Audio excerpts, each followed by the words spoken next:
But I would have sworn to you that, yeah, this is what I want. This is what I'm going for. And this is what I think success is, and so on. And it's not even that it was a bad direction. It's just that it no longer served me at a point.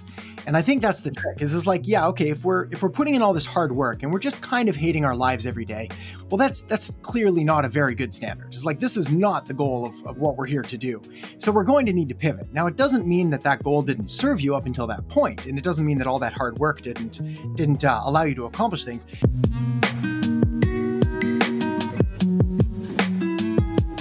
Welcome to the Mindful Dream podcast, where we help you to not lose sight of what's really important whilst chasing your dreams. Today's guest is Adam Erhart. He was a commercial pilot, which sounds like everybody's dream, but he found that he hated it and he was getting burnt out. So he quit his job and he became a digital marketing expert.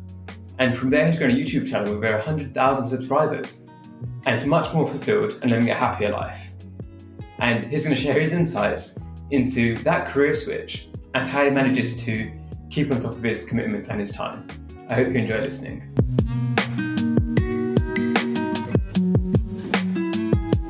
Welcome to Mindful and Driven, Adam. It's a pleasure to have you here. Mar, it's awesome to be here. Thank you for having me. So you've got a really interesting story from going from being a pilot to becoming a marketer to building your dream life. And along the way, you must have heard so much advice, and some of it you would have followed, some of it you wouldn't have. Is there any advice you often hear that you really disagree with? Man, so much. I think the thing with advice, right, is it's so, first of all, subjective. And second of all, it's so context important. So it's like we often hear these sort of like these cliches and these stories about like, do this and do that. And without the context, it's almost impossible, especially when we start, say, looking through Twitter for words of wisdom. And it's like you pick up this quote and you're like, you know nothing about the person or their life or their struggles or their dreams or their whatever. And all of a sudden we're giving them these crazy ideas. So man, do I ever have a lot. I think there's a couple that kind of really resonate. The first of which is this idea of balance and striving for this life of balance and for this sort of, I don't know, I think it's almost sort of an unachievable equilibrium that we're going for. It's like everything's always perfect and we're happy. And I think certainly in my experience, I've always taken one of the extremes of it. And often towards the workaholic extreme. So in the early days, I was trying to get the business going. Yeah, man, it was like, there was less talk about balance, say like a decade or so ago, but I'm glad there wasn't there, because I don't think it would have been practical if I was trying to balance all these things, including get things going. So that's the one I'll throw rocks at. I think you got to go for it eventually. I think it needs to be baked into it, because otherwise you're going to burn yourself out and destroy your relationships. But yeah, but it's tough. I think you do probably have to work harder than a lot of people are willing to admit. Yeah, and I think on that, it's what I think is working in sprints, right? Because you can't run at a sprint speed for the marathon, and that's when you burn out. But there is times where if you put more effort into a specific area of your life, let's say you put more effort into your work, then that will help you get somewhere, and then you get to the point where you can relax a bit more afterwards. Whereas if you don't do that, sometimes you never reach that tipping point. And I think that's one of the hard concepts that it's difficult for people to come to grips with, is that it's not like if you put in like 10 hours of effort, then you're going to get 10 hours of output. Sometimes you have like a negative return. Sometimes the more work you put in, you get less out. Whereas at other times, you can do a little bit more effort and there'll be a much bigger increase because of that. It's funny. I don't want to be a proponent of like just grinding your face off, but it's like in those early days, that knowledge, that experience or whatnot is going to compound exponentially later. Like it's just so much easier to just understand that you're going to be sweating a lot in those early times. And then the other thing is that you're from economics, you're going to appreciate this. It's like if you can imagine that bell curve, right? Of you have sort of minimum effective dose, and then you have this like diminishing returns on the other end. And what ends up happening is that I think there's this, certainly now, there's this cultural sort of narrative of like putting in those minimum effective dose. Like what's the least I can do to get the most result? And the reality is that it's like, you've got to push it a lot more than that. You've got to go sort of that end of the bell curve to when you're going to finally start experiencing diminishing returns from your effort. And I think it's probably further than a lot of people push. So by no means am I saying like work 120 hours a week or anything like that. But it's like, if you're chilling and you're just relaxing and you're not accomplishing your goals, well, then I'd start to question, are these really your goals? Because it's cool if they're not, but it's like, you don't need to lie to yourself. You can lie to me all you want, but like at the end of the day, you got to live with yourself. Yeah. I think the word I like is being assiduous, where the idea is it's not about working hard, it's about working hard on the right thing. Because I think what a lot of people are burning out doing is they're working hard for a job they don't enjoy or an area they don't like. So then all that hard work, it's not fulfilling, and that's what's leading to the burnout.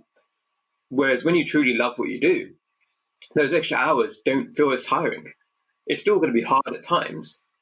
And that's where it comes into what you said about how you've got to really understand, are your goals what your actual goals are? And it's completely fine if they aren't. Like, not everybody wants to have certain ambitions. But I think the struggle comes when you say or you tell yourself that you do, when like deep down you don't. And then you almost start shaming yourself for doing something which you don't really want to do. And then you get to have this internal struggle. So it's really understanding yourself. And then from there, you know whether or not you want to work hard or how much you want to work. Yeah. And I mean, I think like you really hit the nail on the head. Oh man, we went deep quick. Cause like, the reality is that level of self-awareness is, it's really, really hard. It's like for a long time, the goals that I said I wanted, I thought this is gonna sound a little bit weird, but I thought I wanted them.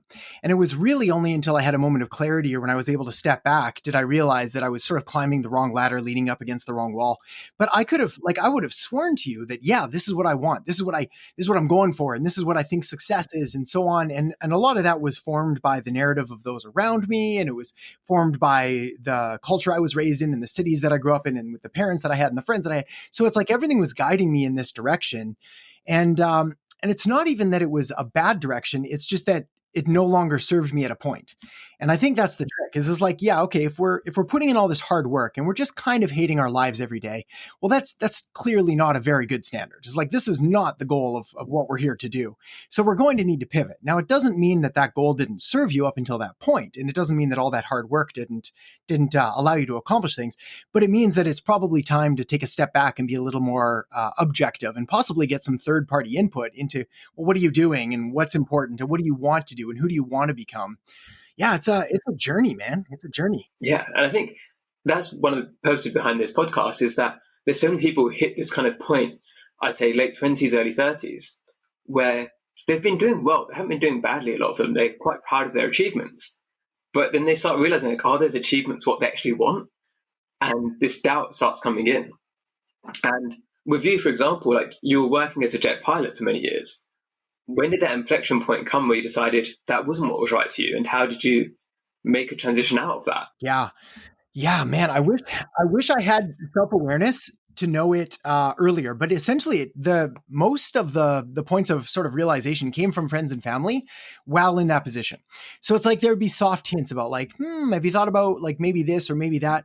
The problem with that position, well, there was many. First of all, the people were amazing. It's like my chief pilot was amazing. All of my friends and pilots that I worked with, amazing, like just absolutely amazing. We were paid really well. We stayed in first class, but like it was literally from the outside the dream job. There's no better job in the world of aviation than the one I had. And yet I was still like, this isn't quite right. And so I would have chats with my friends. They'd be like, yeah, well, what about this and what about that? But I didn't know what else to do. So it's not like I was going to leave aviation and go, I don't know, start a donut shop or whatever it was. It's like, that's all I'd known, right? Like I went to school for that. That's all I did. And it's quite a time and financial investment to like become a pilot. And then especially to sort of hit that level. So it was not like this, this moment of clarity. Rather, it was sort of this like series of small things that were like, well, this isn't good and that's not good. And then I started getting sick a little bit more. And then I started getting stressed a little more. And then I started not liking myself as much. And then started drinking a little too much there. And then started this and started that. And then sacrificing this. And like things slowly went until finally it was like, I'd like to say it was a high point, but it was kind of a low point. And I was just like, I think I got to go. I can't do this anymore. And so I called my chief pilot and I was like, man, I think I got to go. And he's like, yeah, we think it's probably time. And like, we're all kind of like waiting. And then, so that was it. And so I went home and literally I never flew again. And like that was over 10 years ago. And I got home and I had no idea what I was going to do. So it's not like I even had a backup. Strongly advise against that. I think be smarter than I was. Cause I was panicked, man. I was like, I don't know what I'm going to do. And yeah, that sort of led into this crazy random transition into a field that I absolutely love and adore and fills every part of all of my needs as a human being. So yeah, it's amazing that this happened, but I think it's a combination of just dumb luck and also having the right people around me at the time to sort of help guide me in those challenging times. Yeah, and it's, as you said, for people listening, like, don't wait until that absolute low point before jumping. Like, try to get up before. And there's a previous guest who said this as well. It's like, don't wait until you're like 90% of the way to burnout. Like, start doing something like 50%, start preventing. And I always think it's a good idea is that sometimes what people do once they're burnt out or they're very low is like, if they started doing that a little bit earlier, they might have made the dip a little bit less. But I think it's tough, right? Like for me, what ended up causing that in the end was that pain. So it's like I experienced that burnout years before I left, like years before. Like there was things that didn't bug the other pilots that like really bothered me. It's like, for example, the job was just phenomenal, but when you're expected to go, you go. Like you don't really have a choice. And so I would be really set in my routine and I liked my schedule and it would get all thrown right out of whack. And they'd all be like, "Man, that's fine." And it would throw me. And I'd be like, "Well, but I didn't have a choice." So again, I was sort of like, I didn't like that and I didn't like this and all these little pieces. And like the writing was on the wall, but it was literally until finally that whole collection of things, I was like, man, this is not it. So I don't know. I wish I could offer better advice to be like, yeah, definitely stop at 50% or 90%. But for me, it took being like backed into a corner where I was like, I'm going to snap. Like I got to get out of here. So yeah, it's tough. How soon was it after you went into your new career? Like, did you have a few months where you took a break, or was it almost straight away you tried to find something new and went into marketing? Yeah. So it was like, it was almost immediate. So what ended up happening is I got home. I was like, all right, now what? What are we going to do?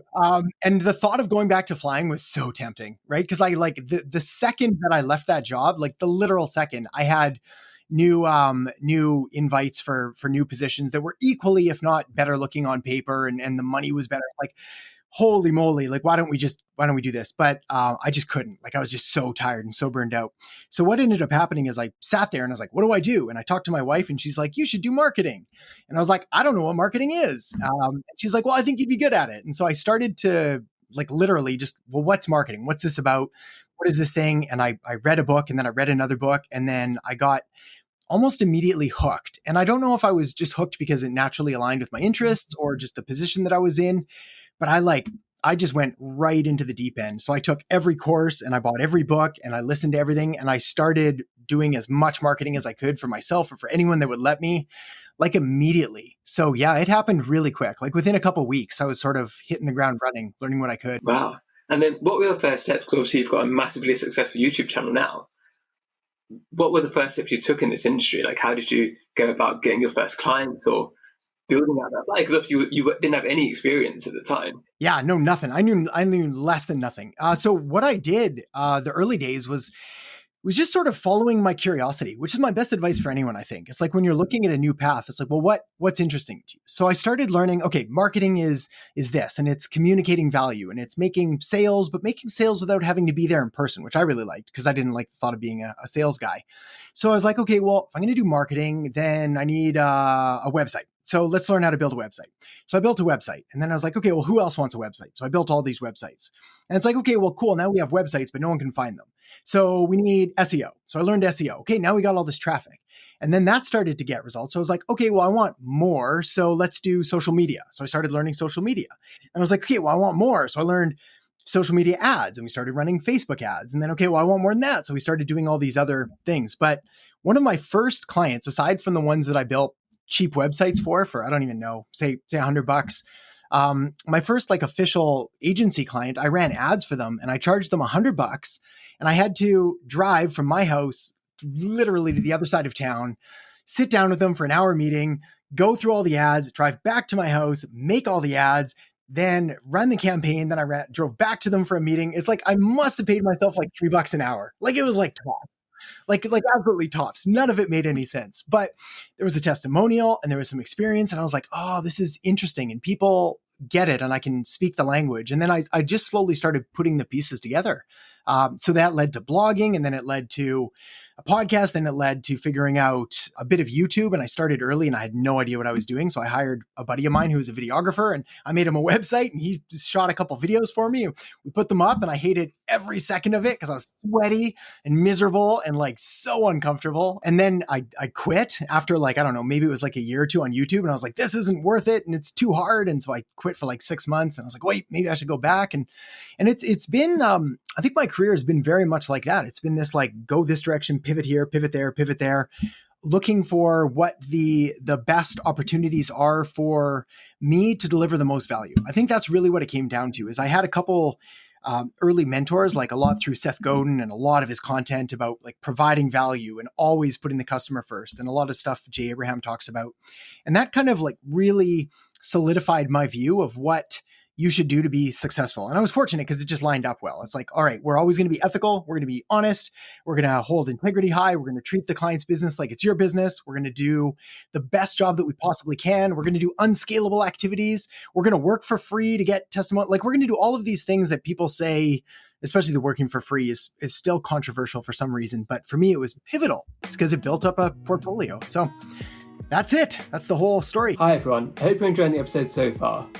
I want to take a quick break to ask you to check in on yourself. There's many people struggling with balance, and there's nothing to be ashamed about. The tips that my guests and I share can hopefully help you along the way, but if you already feel overwhelmed or burnt out, it's probably best that you ask somebody for help too. For some, this might be a friend or family member, but others might feel like they have nobody they can talk to. If you're one of these people, check out the link in the show notes. It's for United for Global Mental Health. They've got helplines all across the world with people willing to listen on the other side. It's important to let somebody know how you're feeling. Now, back to the show. What do you enjoy the most now? So you do all these different things. What's the bit that you think like, this is what I really love? Yeah, for me, it's multifold. The first of which is I still find marketing and the psychology behind it like infinitely fascinating. Unbelievable. Like marketing is about people and it's about what people do with the stuff that really matters, which is kind of like their money. So it's like, I like watching how people act and behave and do all these things. But when they start putting dollars down, it's like, well, that speaks volumes for what they actually believe in, what they're willing to support. So I find that interesting. And the other thing is being able to look at a client's business and see things that they can't see about the positioning or the offer, or like finding the value in there that they've been either sleeping on or they haven't fully exploited or haven't fully communicated. That to me just makes me so excited because it's like, you know, when you meet somebody that's super cool and they don't really know it and you're just like, man, you've got all these things and you can't see them. And it's like, you gotta share this and talk about this. And then having that result in like an actual tangible ROI so they actually make more money from it. I don't know. I find that just unbelievably fulfilling. Yeah. And you said how at the beginning you were working crazy hours and grinding hard. What's your lifestyle like now? Have you found a bit more balance now? Are you able to, because obviously you've got a family now too and hobbies, how do you fit those all in? Yeah. So it's funny to start this conversation, right, Amar? Like we talk about what's the thing you disagree with and I say balance. And now I'm probably about as balanced as I've ever been. So when I first started, it was admittedly, embarrassingly, it was like 16 hours a day, 7 days a week. And I did that for years, like not 1 year, not two, probably like a good 3 or some odd years of just grinding. And then my first son was born around 6.5 years ago. And I remember it well because my wife came to my office and sort of like knocked on the doors, like, we need to talk. And it's like, no conversation that ever starts that way ends well. It's like, those are always the worst. So I was like, all right, what's going on? I'm like shutting down calls and this and that. And I can't remember exactly what was said because I was sort of in a state of shock, but it was very clear, like, hey, you're missing your son's life. It's like, all you do is work and we never see you and you're never home and all you're doing is working. And I think you're going to regret this. Like later on when you grow up and you look back at him. And she left, and I can't remember if I cried or if I just sat there, but I remember these emotions being just like, oh, that sucked. Like that was just the most uncomfortable conversation I've ever had. And because I knew she was right, I knew that like all of these things that I claimed were important to me were not the things that I was actually doing. So basically from that, I cut it to like 40 hours a week. That 40 was kind of closer to 50 probably because I figured I could squeak out a few in the morning by waking up earlier and that. But it got dramatically cut, like by a fraction. And for some reason, revenue grew and happiness grew and success grew. And I was like, how did that work?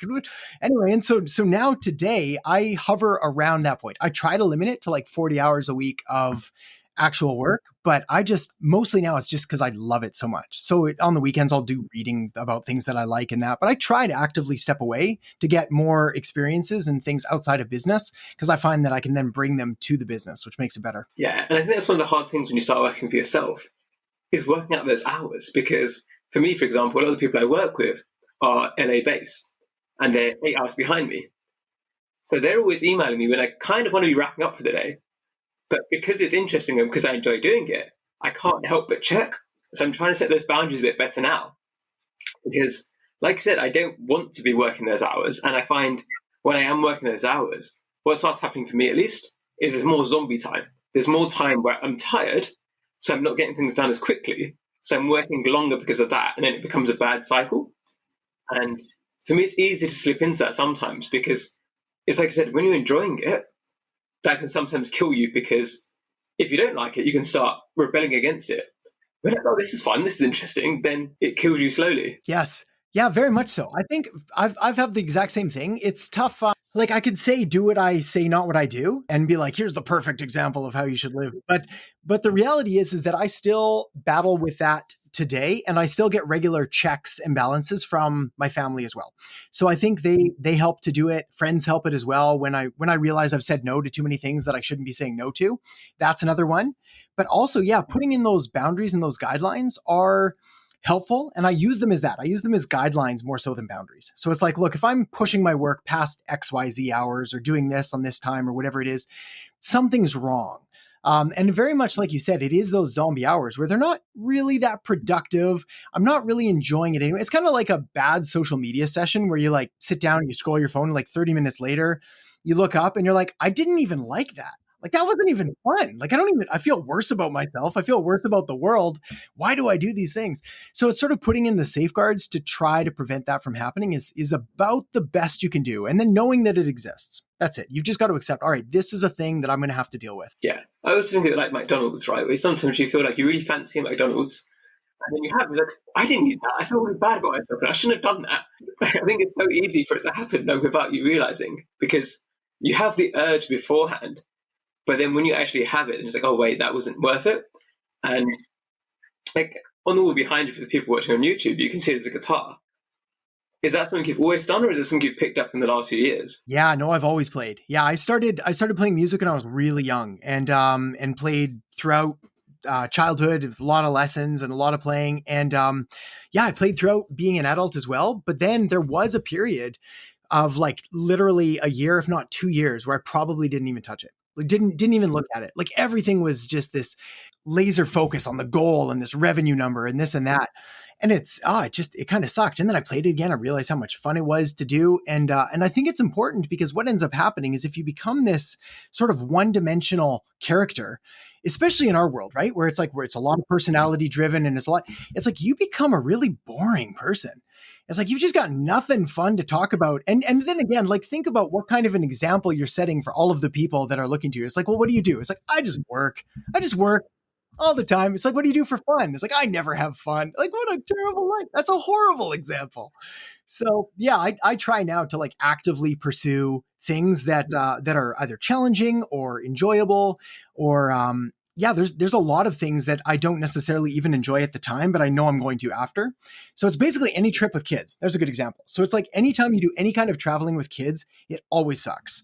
Like it's just not fun, but there's always those elements that are just amazing. There's like that one key element that like makes everything worth it. When all the screaming and fighting and kicking over like who stole my toy and whatever it is, there's always that one thing that makes it a highlight and therefore the whole thing's worth it. And you've got to engineer those because if you don't, they're never going to happen automatically. Because again, it's painful. It's like I've got 4 kids. And so it's like we got to pack up car seats and strollers and diapers and clothes and this and snacks and this. So it's like every event is like a 3-hour thing, even if we're just like going to the beach for a bit. So yeah, it takes effort, but it's worth doing. And do you find as well, like having the guitar, because obviously you have, with 4 kids, it's going to be quite intense at home as well. And then your work is quite intense. And I feel like some people sometimes they ditch their hobbies because they say, oh, they've grown up or they've grown out of it, and I just really disagree with that. I feel like you can't outgrow something that you enjoy. Like what you enjoy might change. It might be that you learn a different instrument or you do something else. But I feel like you always need to have time for something that's just for fun. Like there's no responsibility or anything. Yeah. Yeah, no, 100%. And in fact, we have we have sort of this unset budget in our house where we have a couple things that almost have no cap on spending. So one of them is books and anything education wise. It's like we just have, I don't even care if my wife will mention a book or my kid will say this or that. Like I'll just buy any book by that author, whatever I can. Like we have an unlimited budget for learning and for growth and for science projects, whatever it is. The other thing we have I don't want to say an unlimited budget, but a quasi budget is anything fun, family, sports related, anything that we can do. So for example, this is like the most random admission ever. I own not one, but two unicycles. And I was like committed to learning how to ride this thing. And I thought it was not only was going to be interesting for me to learn, but I practiced in the backyard. And the key thing for me was that we filmed some of it, but I wanted my kids to watch me fall a lot. And so I fell off the thing. I don't even know, like we're 600-700 times, like to try to learn how to ride, like easily. But now I've finally half cracked the code. But it's like we've got to take these things and we have to make play and we have to make adventure and we have to make learning a part of it to stretch and to grow and to also, I think, bring you back to learning what you like and what you don't like. So it's like maybe didn't need to buy a couple of unicycles, could have rented one or who knows. But the point is like you've got to test these things to find out what do I like, what do I not like, what do I like about it, what do I not like about it. And then if your life is devoid of fun, I don't know. I got to be honest. I was like, why are we doing this? Like if you're just working all the time, and so again, easier for me to say now than it was in the early days. But yeah, I think it's an important part. Yeah, and it's like I said. I think if you're finding that you don't have any fun in your life, then experiment. Just try something. Maybe it's a unicycle. Maybe somebody listening right now can go out by a unicycle, fall over a bunch of times and have fun and laugh at themselves. Yeah, and wear protection. Make sure they've got their helmets on. But you just never know what you're going to enjoy. And if you know you're not enjoying what you're doing at the moment, then there's no risk really, right? Because if you're going to do something else and you might enjoy it, you might not, then at least there's the hope. At least there's a chance that you are going to enjoy it. And you know your lifestyle at the moment, so you've got better balance now, so you do 40 hours a week or so. Do you feel like this is what you're going to continue doing, or do you think that you're going to adjust it further in the future? Yeah, it's interesting. I think if you asked me a couple of years ago, I'd say that it's probably going to stay at this point forever. Knowing what I know now is that it'll probably fluctuate again. Like it'll probably it's probably going to stick around 40, let's say, for the next foreseeable future. But there'll be periods where it might dip down to 30. And then say once the kids are all in school, it might go up to 50, or it might stay at 30. I think what's important now is realizing that I hate this saying, so bear with me here, but it's like, the work smarter, not harder thing. Well, there is an element of truth to that. And I think what ends up happening is you have to work like crazy to figure out what smart even means. And that's the problem, is that in those early days, I didn't even know what smarter was. So I could make up for that lack of knowledge with pure effort. I think now that I have a pretty clear understanding of what's good and what's not, and what I'm good at and what I'm not good at, as well as the ability to compound all of those other things. So for example, YouTube is probably the perfect example of you build this library of marketing assets. And then once the assets are built, they compound in value over time. So it's like I could never make another video again, and there would still bring in traffic and clicks and calls and sales and so on. Not to the same extent, but it would still continue to grow. So I think by being strategic about the work that you're doing, you can build up these assets that pay off later. So for me, I like work. I find the value of allowing it to become a person that you want to become by basically testing yourself to do hard things. I love marketing. I like being able to help people. So all of it lines up that I'm going to probably stick around this level for a bit, but I'm also open to change. Yeah, and I feel like with that as well, what you said about the growth and like getting more subscribers, and for me, it's not necessarily about having big the number is in terms of bragging rights, but it's my way of measuring how good I'm doing, right? So if people are subscribing to me, that means that I'm adding value. That means that they're enjoying my content. And that's what makes me feel good rather than the number. And I think it's quite similar to you, right? Wow, like 100,000 people for you have watched your videos and thought, this guy's good. Like, I want to follow him. And when you take a step out for a moment, right? So that's crazy, right? 100,000 people. It's insane. It's totally insane. So I've got okay. So I got two things to share with you. I've not told anyone. So the first of which is that sitting right there beside me, I've got the it's hidden off screen. Is the yeah, exactly. I'll drag it over. It's the YouTube plaque that they mail you when you get 100,000 subscribers. So that came in the mail. I haven't opened it yet. Like it's literally been sitting there in my mail to open. And I think it's because before I had it, I wanted it so bad. And then when I got it, and I realized this with flying, when I was like, okay, as soon as I get this or as soon as I get that. But as soon as I got it, I realized that, man, that wasn't even the point. Like it was like, okay, that's cool. And I'm glad it's there. And we'll probably chuck it up on the wall and some social proof and things like that. But it was almost, I don't want to say irrelevant, but quite anticlimactic and like, okay, well, now what's next? And the second thing is that, yeah, 100,000, I'm so pumped and lucky and everything. And like, man, did we ever work hard to get it?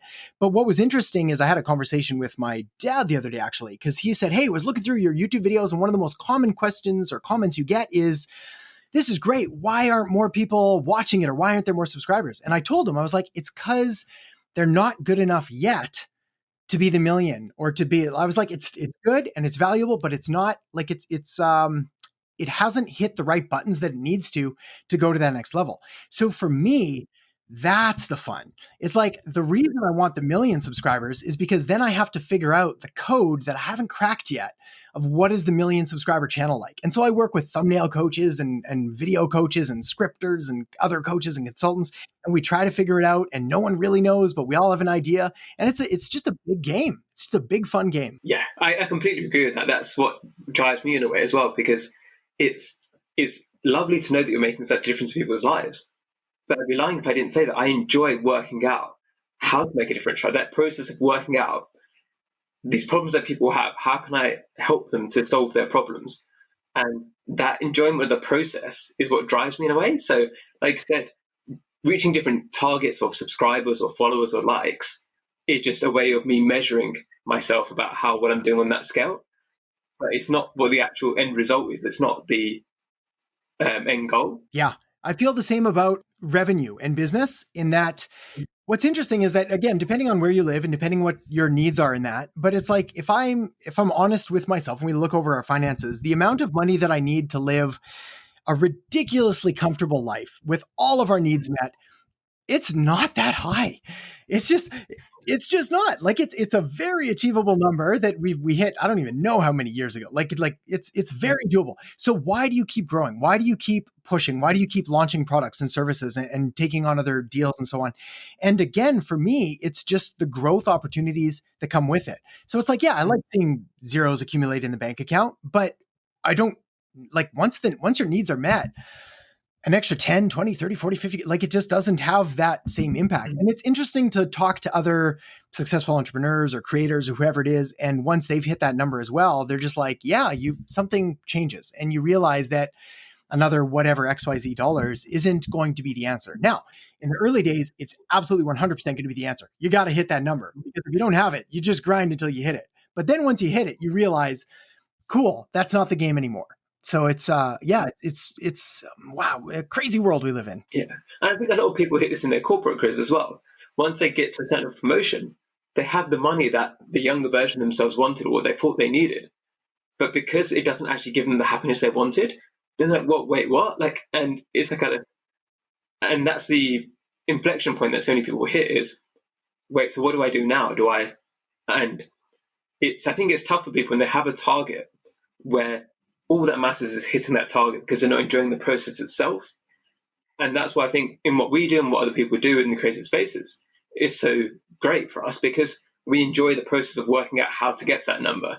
It's not just about that number. Yeah, very much. The whole flying thing is that quintessential example of like in aviation, there was, at least in regards to the path that I took, there was no higher position than business jet captain, corporate captain. Like that was it. And I was way too young. Like all the stars aligned and I got in way too young and I hit it at, I don't even know, 27 or 26 or some crazy age that I had no right to do basically. And I looked ahead at like well, not even 36, but 56 and 66, and all the guys that had been doing that for a while. And some of them were happy, a lot of them weren't, but like pretty much every career. But I couldn't see myself doing it. And once having achieved it, I was like, I don't know what else to do.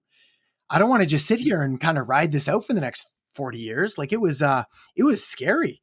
Yeah, it was really scary. And it was also fortunate it happened young enough. I didn't realize till later, but fortunate it happened young enough to realize that, all right, it's not going to be this, I don't know what you call it, like external validation, whatever monetary form of success. I think you have to hit it though to realize it. Like it sounds, I wouldn't have believed it either. If someone told me they're like, Adam, don't chase dollars, you'll never be happy. I'd be like, screw you, man. I need some food. Like I'm hungry. I need to eat. So I think you have to go and pursue it aggressively. And then once you hit it, accept the fact that cool, now I need other stuff. But yeah, it's tough. It's hard unless you've experienced it. Yeah, I'm sure there's people listening today now who are thinking, "Oh, what are they talking about? It's like I want to make $1 million a year, and that's what's going to make me happy." Yeah, it's the most arrogant thing to say ever, especially if you haven't hit it. To have someone that has tell you that it's not going to matter, it sounds superficial, and which is why I'm saying go for it. Yeah, go do the million a year, hit your million a year, and then you'll realize, and you'll have other things. But what's cool about, like, say we set the target of I want to make $1 million a year, it's the person that you have to become in order to hit that. That's what's exciting. It's like you have to become a different person with a different skill set that provides $1 million a year of value to the market that you're doing. And that's exciting. So if that's what kind of juices you up, then go for it. If it's just the money in the bank account, I don't know. Again, there's only so much you can spend realistically. Like after, I forget, there's a couple other successful people and they've said, yeah, 20 grand, 30 grand a month. And you've basically spent about all you can. Like there's only so much food you can eat and cars you can drive. I was like, it sounds like it's a terrible financial challenge. Yeah, exactly. How to blow 30K a month. But it's kind of true. Like if you don't even have to do it actively, but if you do it theoretically, if practically, if you write down your ideal life, a realistic life, not a crazy dream life where you never work again, but what's a realistic day? I would be shocked if you were not able to buy the car that you wanted, live in the house that you wanted, eat the food that you wanted, wear the clothes that you wanted for around that number. Like it's just not, I mean, no, like unless you want a 50,000 square foot beachfront place or whatever, but like you can get a nice couple $1 million home and have this $100,000 car and travel to this place. And you can do that all with, I think, less than what a lot of people talk about. So yeah, it's doable. Yeah, I think for me, what the ambition is going to be once I hopefully eventually get to those kind of numbers is the impact I can have through using the money for like charity or things like that to support different needs. That's how I'm going to kind of see it. It's like I don't need that money for me.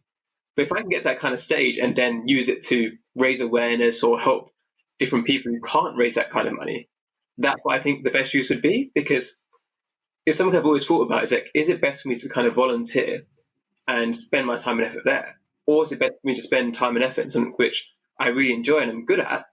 Because then I can then raise the money to support those people who want to dedicate their lives to those things. And it's one of those kind of almost internal conflicts I have. Is like, what's the best way to help people? And I think doing what I'm doing and getting really good at it so I can then drive that revenue to then fund other people is probably the best way for me. But that's going to be different for everybody, what they think the best way is for them. Yeah, absolutely. It's going to be different for everyone. So I've got a couple thoughts on that. The first of which is there's no greater form of happiness than serving other people. Again, it sounds like if you told 18-year-old Adam who like only wanted a Lamborghini, I'd be like, you're so wrong. It's the Lamborghini. But then it's like, once you buy your car, you're like, man, I can't even drive this thing in the city because it's not practical to park. So it's like, again, when you're 18, it's very different than say when you're 36, 37, 38, or whatever, 26, 27, 28 even. You've got to realize that it's in the service of other people and helping them in the best way possible that gives you the highest levels of all of the brain chemicals we need. Dopamine, serotonin, reduces cortisol. Like all of these things happen. We're basically engineered this way, biologically programmed to want to help and serve other people. So yes, making as much money as you can to help as many people as possible, I think is phenomenal. I think the secret is there is going to be a balance, and what you feel is best for your either time or money is good. But doubling down on your strengths and doing all that you can is always a good path. My brother and I walk slightly different roads there. He's quite successful as well, but he gives away, I don't even know how much of his money to charity, but it's like all of it, basically. He just like literally makes $1, gives away 90 cents. every time. He lives on very little, lives in a very expensive city, has very low needs and low maintenance. And for him, that's the key. So rather than he invests a little so he can compound it and give away more later, but his thing is just giving away all of the money because he's like, I don't need it and other people need it. And he loves that. Me, I like to find that combination of what can I do with my money that allows it to grow so I can give more later, and then find the charities that need the greatest impact now.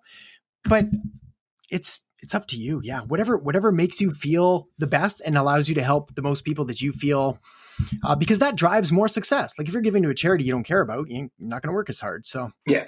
And like, what's one mindset shift you think people back home can make that's going to make a positive difference to the way they live their lives? Just one mindset shift. There's a Stoic quote that says memento mori. It's basically, you're going to die.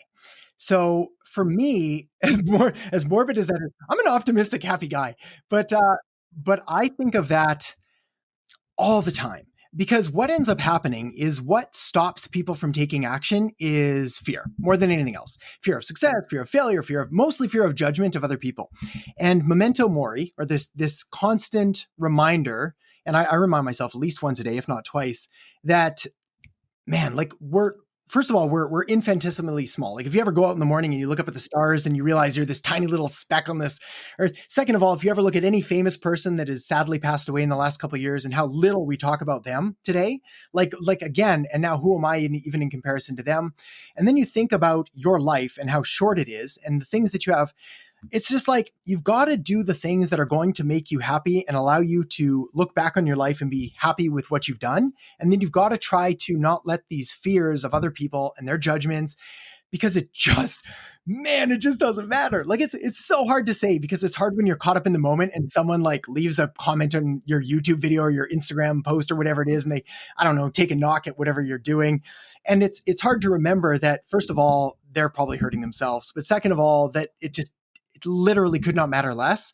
And you've got to kind of like seize that day. So that to me is the biggest one. Again, if you need to approach it from a positive side or a negative side, you got one life, depending on your religious views or philosophical, spiritual views. You got one shot here. And it doesn't make sense to waste it being scared. Yeah. And I think with regards to like grudges and keeping hold of negative thoughts, I think it's something that's changed me a lot in the last few years, because I know myself, I used to let things wind me up and I'd think about it for so long. And then after a week or two, it's like, wait, why did I bother wasting all of that time or something that doesn't even matter? So I'm trying to catch myself quicker on that now. It's like, is this actually going to matter to me in a week's time? If it's not, then like just let it go. Yeah. There was an expression I heard once that said, and I'm going to butcher it, so we'll have to Google it later, but it was, if it's not going to bug you for more than 5 minutes in 5 years, it's not worth your time. So essentially, it's like, if this is still going to bug you in 5 years, then yeah, pay attention, worry in that. But like, if you're just not going to care. So again, I think kids are probably the perfect testing ground, but friendship and all that can. The amount of stuff, this sounds bad, but the amount of stuff they wreck on a daily basis, it's ridiculous. I was like, I don't even know how they go through so many, like, they wreck all their clothes and they put holes in the wall sometimes, and they wreck all their toys and they spill milk on the floor. And it's like this never ending thing. And it's got to remind yourself, hey, in 5 years, am I going to care that this happened? And if the answer is no, then it's like, well, then chill out, man. Like, and it's tough. Like if you're an overachieving type A personnel and you want to drive and you want to succeed, it's hard to let the small stuff slide until you realize, as that expression goes, it's really all small. Like in the grand scheme of things, it's our friends, it's our family, it's our passions, it's our love, our ability to serve. Like that's kind of all that matters. And if you follow those, man, you're probably going to be okay. It was been great chatting to you today, Adam. Where can people hear more about you or find out what you're up to? Yeah, so the best places are just the website or YouTube channel. Both either go to adamerhart.com, which is ERHART, or you can go to YouTube and just search for Adam Erhart, and you'll find me there as well. Can you repeat that last bit? Because I feel like your mic dropped out for a second. Yeah, for sure. So, yeah. So the best place to find me is at adamerhart.com, which is ADAM, and then ERHART.com, as well as on YouTube as well. So if you look up Adam Erhart, ERHART, you'll find me there. Then the final question I always end up on is, what's one small thing that's brought you joy recently? One small thing that's brought me joy. I think it's funny that we've talked so much about kids, probably because I just came from inside. But my youngest child, new baby girl, who's now 3 and a bit months old, she just started laughing. And so it's hilarious to watch, because if you want to look at pure unbridled joy and you want to look at someone that's living life in the moment with no concept of anything else and no concept of anything except love, that's it. And it's cool to watch her laugh, because it's absolutely unrestricted, unrestrained, just happiness. And so I think there's a valuable lesson there for all of us to just chill and have fun and laugh once in a while.